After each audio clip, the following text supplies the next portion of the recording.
In February 2024, Embraer engineers landed in Gunnison, Colorado with a single objective: adapt an aircraft engine for one specific airport in the United States. And it wasn't just any airport. It was a single airport that moves fewer passengers in an entire year than Atlanta moves in 3 days. 600,000 annual travelers, a statistical fraction of American aviation. But this airport has something that's catching the interest of three of the largest airlines in the United States. And it's not just that. They bought new planes, certified engines, rewrote procedures just to keep flying there. Most people think small airports have smaller problems. Not this one. This airport forced United, Delta, and American to reinvent themselves and spend billions. It forced a Brazilian manufacturer to develop custom propulsion.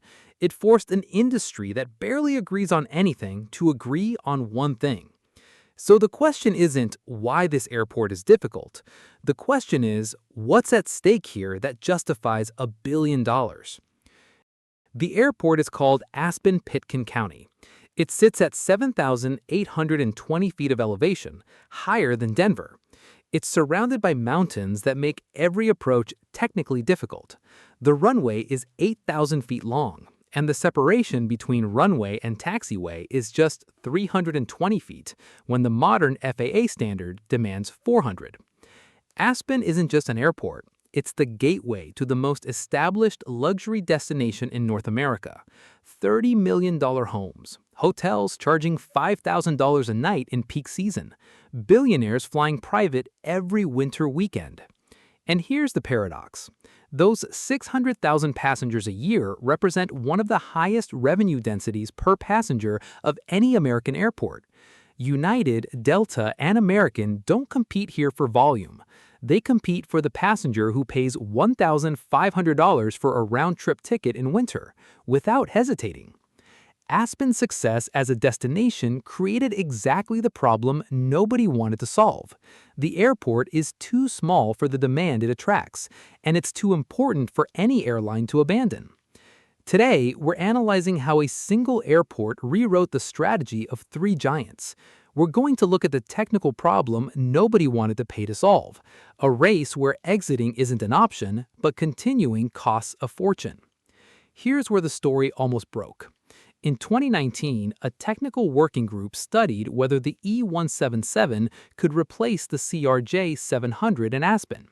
The group concluded that the E177 had summer go-around capacity classified as marginal and would likely suffer a significant weight penalty. The reason is the concept of density altitude. The elevation of nearly 8,000 feet, combined with summer heat, makes thin air even thinner. Heavy aircraft simply don't perform. The 2019 technical verdict was clear. The E175 wouldn't work, and without the aircraft, there was no plan B. The CRJ-700 was leaving production. Bombardier had exited the regional jet space. The market for small, hot, and high aircraft was closing. The industry spent 5 years staring at a cliff. If nobody solved the engine problem, Aspen would lose regular commercial flights, or lose them partially with brutal weight restrictions that would make the routes economically unviable. But this time the stakes were higher, because while engineering hesitated, the destination only got more expensive. The answer came at scale. Delta announced in August 2025 that it would replace the CRJ-700 with Embraer on its Aspen routes starting in November. The official line came from Amy Martin, VP of Network Planning. Aspen is one of the most iconic ski destinations in the world, and we're ensuring your travel experience matches the magic of the mountains. The language is marketing. The reality is strategic. Delta has 143 Embraer E170 and E175 in its fleet, alongside 174 Bombardier CRJ-700 and 900. It could choose where to place the modernized Embraers first. It chose Aspen because United had already transitioned and was gaining market share where it hurts most, on the premium passenger. The unusual innovation is in the details nobody sees. The E175 offers 33% more first-class seats than the CRJ-700, 12 versus 9. more cargo hold for skis and winter equipment, more comfort for the passenger who paid $1,500. The bet's vulnerability, however, is real. Bill Tomsich, an Aspen aviation consultant, warned he'd be surprised if the E-175 didn't face weight restrictions during summer months, the same way practically every aircraft does, including the CRJ-700. Larger aircraft may still have to fly with empty seats in July. Engineering solved the engine problem. It didn't solve the physics problem. And here's the rival that didn't stop. While United and Delta raced for the E-175, American Airlines did something different. On December 19, 2025, American launched the first nonstop flight in history between Charlotte and Aspen, still using the CRJ-700. It's the longest nonstop flight ever operated to Aspen. The asymmetry is brutal. American now operates roughly 3/4 of the flights to Aspen, with United as its largest rival. It didn't make the $1.1 billion deal. It's delaying the aircraft swap, and it still dominates the slots. Money alone doesn't solve it. American's structural advantage of having more frequencies, more regional connections via Charlotte, and the best-positioned hub for East Coast feeders creates a fortress that United and Delta spent billions just to tie.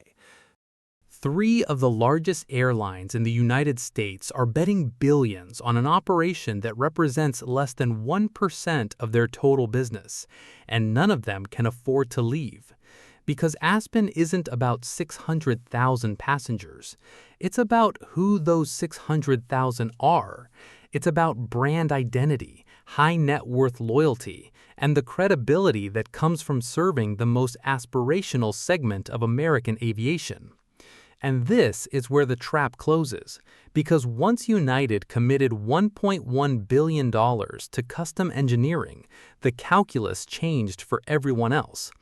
Delta couldn't afford to be the carrier that lost Aspen to United. American couldn't afford to surrender slots it had spent decades accumulating. Each airline is now locked into spending it never planned, defending a position it can't quantify on a balance sheet. The premium passenger who flies Aspen 4 times a winter also flies Tokyo, London, and Dubai the rest of the year. Losing them at Aspen means losing them everywhere. That's the math that justifies the bill. The deeper irony is what this reveals about American aviation strategy. Carriers spend years optimizing for cost per available seat mile, fuel efficiency, and route density. Then a single airport with no growth potential, no infrastructure upgrade path, and physics actively working against it forces 3 of them to throw the playbook out. Aspen isn't an outlier in the network. It's the network's pressure test, the place where the premium economy strategy either holds or breaks. And the airport itself stays exactly the same. If you want to understand the real money that moves American aviation, subscribe for more analysis. See you next time.